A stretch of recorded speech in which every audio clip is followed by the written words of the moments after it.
ஓம் ஸ்ரீ குருப்யோ நமக. ஹிமகுந்த மிருணாலாபம் தைத்யானாம் பரமம் குரும் சர்வசாஸ்திர பிரவக்தாரம் பார்கவம் பிரணமாமியகம். Mars media நேயர்கள் எல்லாருக்கும் ஜோதிட குருஜியின் இனிய வணக்கங்கள், வாழ்த்துக்கள், ஆசீர்வாதங்கள். என்னை விட பெரியவங்களுக்கு என்னோட நமஸ்காரங்கள்.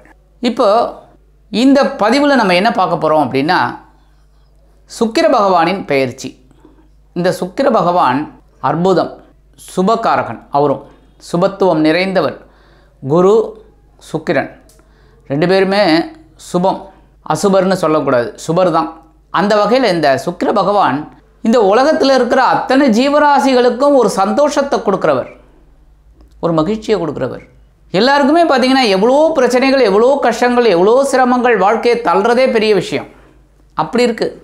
ஆனாலும் அந்த ஒரு சொட்டு தேன் மாதிரி இந்த சுக்கிர பகவான் அப்பப்போ ஒவ்வொரு ராசிக்கு பெயர்ச்சி அடைந்து அடைந்து அடைந்து அடைந்து ஒரு நன்மையை செய்வார்.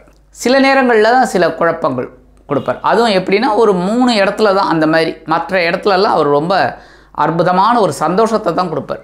இப்போ எவ்வளோ பிரச்சனைகள் இருக்குது, காசே இல்லை. ஆனால் பார்த்தீங்கன்னா வீட்டுக்கு ஒரு டிவி வாங்கணும் அப்படின்னு நினைக்கிறாங்க. சின்ன குடிசை வீடு, டிவி வாங்கினா நல்லா இருக்குமே அப்படின்ட்டு பிளான் பண்ணுறாங்க. ஏதோ ஒரு ரூபத்தில் ஒரு கடன் கிடைக்கிறது, ஓடி போய் ஒரு டிவி வாங்கிட்டு வந்து வைக்கிறாங்க. ஒரு சந்தோஷம். டிவி பார்க்குறதுனால என்ன சந்தோஷம்? ஒரு டைவர்ஷன். மனசுக்கு என்றைக்குமே மனசு தான்.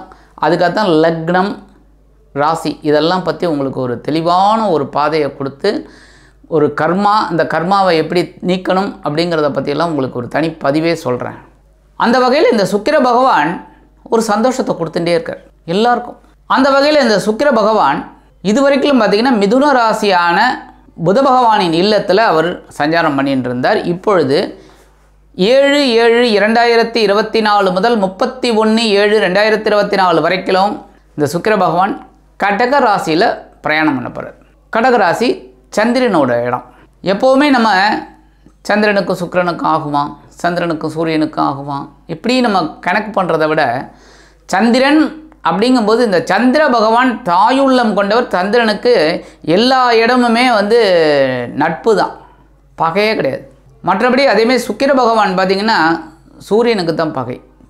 அந்த வகையில் இந்த சந்திர பகவான் அவரோட வீட்டில் கடகராசியில் இந்த சுக்கிர பகவான் சஞ்சாரம் செய்ய போகிறார். கிட்டத்தட்ட 25 நாள் இந்த சூரிய பகவான், புத பகவான், சுக்கிர பகவான் இந்த 3 பேரும் அப்படியே கிட்டத்தட்ட ஒரே இதில் பயணம் பண்ணிட்டு இருப்பாங்க.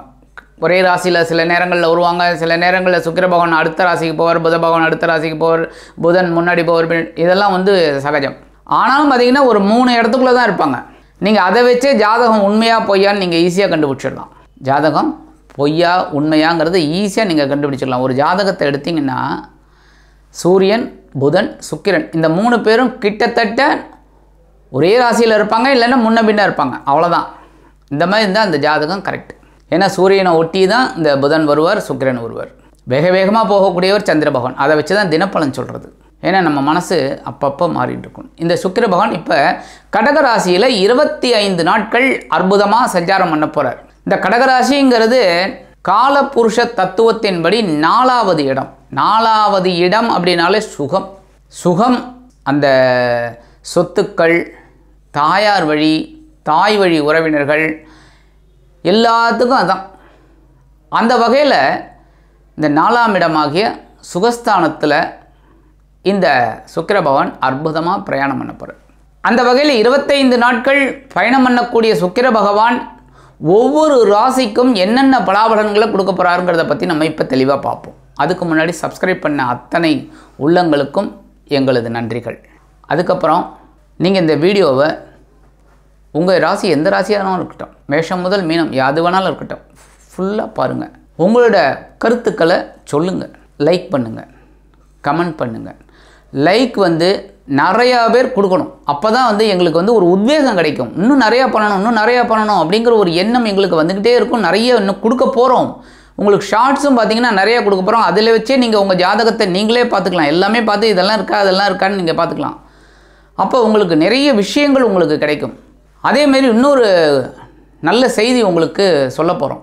என்ன அப்படின்னா, எங்களோட இயக்குனர் திரு சக்திவேல் அவர்கள் ஒரு நாளைக்கு என்னை காண்டாக்ட் பண்ணி இந்த மாதிரி எல்லா மேஷ ராசியிலேருந்து மீன ராசி வரைக்கும் குரு பகவான், ராகு பகவான், கேது பகவான், சனி பகவான் எல்லாருமே சில பேருக்கு நல்ல இடத்துல இருக்காங்க. ஆனால் சில பேர் கஷ்டப்பட்டுகிட்டே இருக்காங்களே, ஏன் அதை நீங்கள் கொஞ்சம் அனலைஸ் பண்ணக்கூடாதா அப்படின்னு கேட்டார். ஒரு நல்ல இதாக இருந்தது. ஏன்னா இப்போ மேஷ ராசிக்குன்னு பார்த்தீங்கன்னாக்க குரு நல்லா இருக்கார், சனி நல்லா இருக்கார், ராகு கேது ஓரளவுக்கு பரவாயில்ல. ஆனால் நிறைய பேர் கஷ்டம் இருக்குது. ஏன் அவர் சொன்னோன்னே எனக்கும் ஒரு ஐடியா இருந்தது. அதை டீப்பாக அனலைஸ் பண்ணி அது உங்களுக்கு 12 வீடியோ போட போகிறோம். நீங்கள் பார்க்கலாம். மேஷராசி எந்தெந்த இடத்துல உங்களுக்கு எந்தெந்த பிரச்சனைகள் வரும், தடைகள் வரும், தாமதங்கள் வரும், அதை எப்படி நிவர்த்தி பண்ணி நீங்கள் வெளியில் வரணுங்கிறத பற்றி நான் தெளிவாக சொல்ல போகிறேன். அதை பிடிச்சிக்கிட்டு நீங்கள் அப்படியே வந்துடலாம். ஒவ்வொரு ராசிக்கும் நிறைய பேர் இப்போ கடகராசியை சேர்ந்த அன்பர்களாகட்டும், யாராக இருக்கட்டும், எல்லோரும் பாருங்கள். பார்த்து உங்களுக்கு ஒரு கிளியர் கட்டான ஒரு இது கிடைக்கும். அந்த வகையில் அந்த வீடியோக்கள் உங்களுக்கு விரைவில் உடனே வரும். ஏன்னா அப்போ தான் உங்களுக்கு தற்சமயம் என்ன நடக்கிறதுன்னு உங்களுக்கு தெரியும். அடுத்தபடியாக சுக்கிர பகவானோட சஞ்சார வீடியோவை பார்த்துட்டு நீங்கள் கண்டிப்பாக லைக் பண்ணுங்கள். இப்போது ஒவ்வொரு ராசிக்கும் என்னென்ன பலாபலன்களை இந்த சுக்கிர பகவான் கொடுக்க போகிறார் அப்படிங்கிறத பற்றி நம்ம இப்போ தெளிவாக பார்ப்போம். பதிவுக்கு போகலாமா? எனதருமை மகர ராசி நேயர்களே, இந்த பதிவில் நம்ம என்ன பார்க்க போகிறோம் அப்படின்னா, சுக்கிர பகவானின் அற்புதமான ஒரு பெயர்ச்சி. இந்த சுக்கிர பகவான் 7/7/2024 முதல் 31/7/2024 வரைக்கும் 25 நாட்கள் கடகராசியில் பிரயாணம் பண்ண போகிறார். இந்த சுக்கிர பகவான் உங்களுக்கு யார் அப்படின்னு பார்த்தீங்கன்னா 5-10 குடையாதிபதி, அதாவது பஞ்சமஸ்தானமாகிய பூர்வ புண்ணியஸ்தானாதிபதி, ஜீவனாதிபதி. ஒரு ஜீவனத்தை உங்களுக்கு அற்புதமாக இந்த சுக்கிர பகவான் வழங்கிகிட்டே இருப்பார். சுக்கிரன் அப்படின்னாலே சந்தோஷக்காரகன், புத்திரக்காரகன், கலத்திரக்காரகன், அற்புதமான ஒரு முன்னேற்றத்தை உங்களுக்கு கொடுக்கக்கூடியவர் சுக்கிர பகவான். தொழில் விருத்தி, உத்தியோக விருத்தி இதெல்லாம் கொடுக்கக்கூடியவர் இந்த சுக்கிர பகவான். அவரே பஞ்சமாதிபதியாக வர்றது ரொம்ப அற்புதம். குழந்தைகள் மூலமாக உங்களுக்கு சந்தோஷம் இருக்கும். குழந்தைகள்லாம் உங்கள் சொல் பேச்சை கேட்பாங்க. நீங்கள் என்ன கோடு போட்டிங்களோ அதான். அதனாலேயே உங்களுக்கு குடும்பத்தில் ஒரு சந்தோஷம் இருக்கும், மகிழ்ச்சி இருக்கும். ஏன்னா குழந்தைகள் நம்ம பேச்சை கேட்டாலே பெரிய விஷயம். ஏன்னா இந்த காலத்தில் குழந்தைகள்லாம் யார் கேட்குறா? யாருமே கேட்குறது கிடையாது. அட போங்கப்பா, உங்களுக்கு ஒன்றும் விஷயம் தெரியாது அப்படிம்பாங்க. ஏன்னா அவங்களுக்கு ரொம்ப விஷயம் தெரிகிற மாதிரி.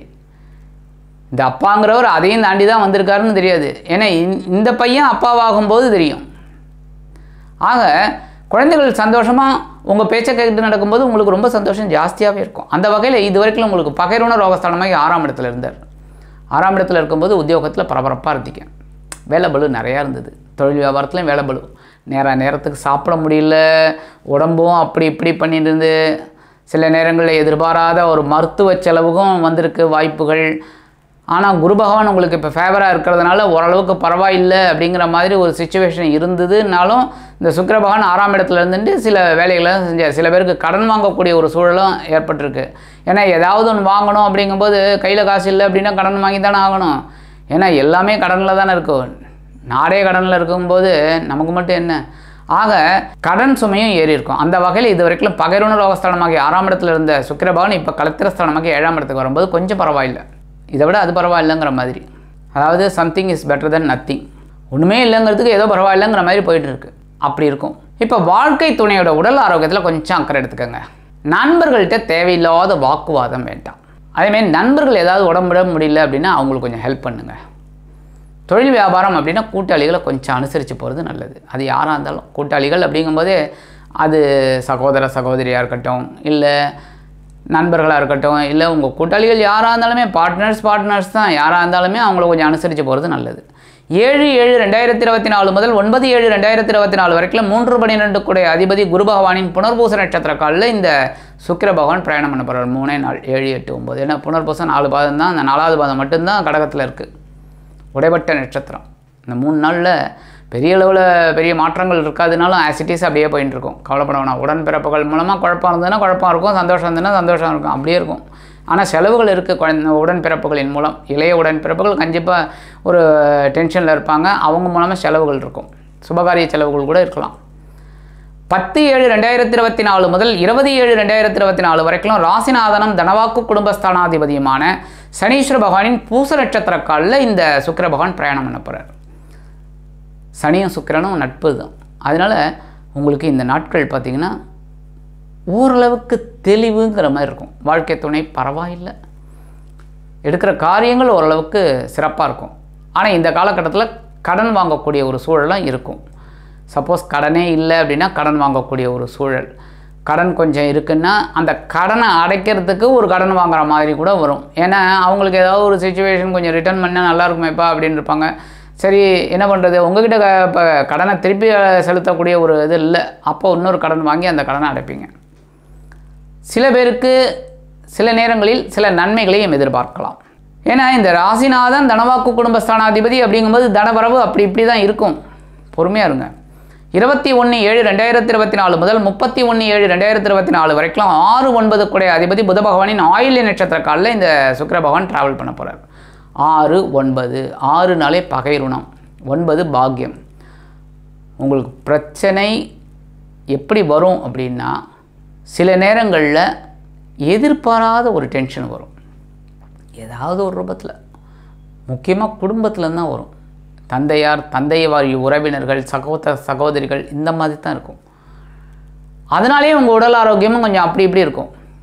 டென்ஷன் தான் சார். எப்போவுமே யாருக்குமே டென்ஷனே இல்லைன்னு வச்சுக்கோங்க.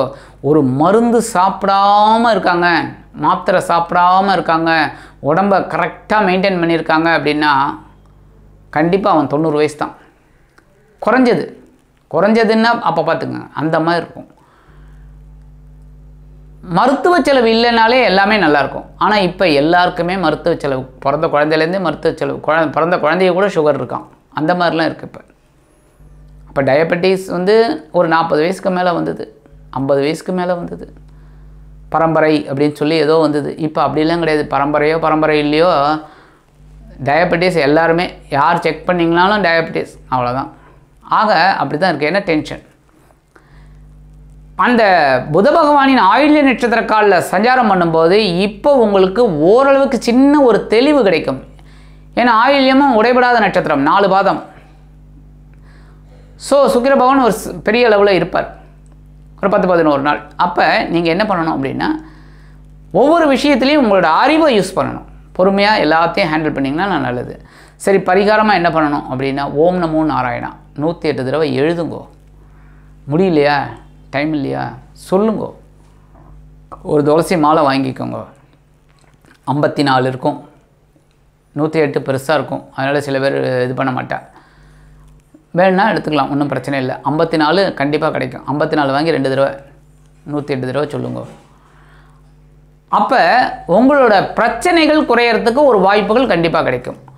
ஆக 5-10 கூடிய அதிபதி சுக்கிர பகவான் உங்களது களத்திரஸ்தானத்தில் இருக்கக்கூடிய ஒரு 25 நாட்களும், அதாவது கடகராசியில் இருக்கக்கூடிய 25 நாட்களும் ஒரு நன்மைகளை கண்டிப்பாக, சில பிரச்சனைகள் கொடுத்தாலும் அதற்குண்டான ஒரு தீர்வுகளையும், சமாளிக்கக்கூடிய ஒரு ஆற்றலையும், எடுக்கக்கூடிய ஒரு முயற்சிகளின் வெற்றியையும் கண்டிப்பாக கொடுப்பார் என்று கூறி விடைபெறுகிறேன். நன்றி, வணக்கம். மீண்டும் ஒரு அருமையான பதிவில் நான் உங்களை மனமகிழ்ச்சியோடு சந்திக்கிறேன். வாழ்த்துக்கள்.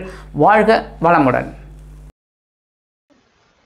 இந்த சேனல் உங்களுக்கு பிடிச்சிருந்தா மறக்காம சப்ஸ்கிரைப் பண்ணுங்க, ஷேர் பண்ணுங்க, லைக் பண்ணுங்க, கமெண்ட் பண்ணுங்க.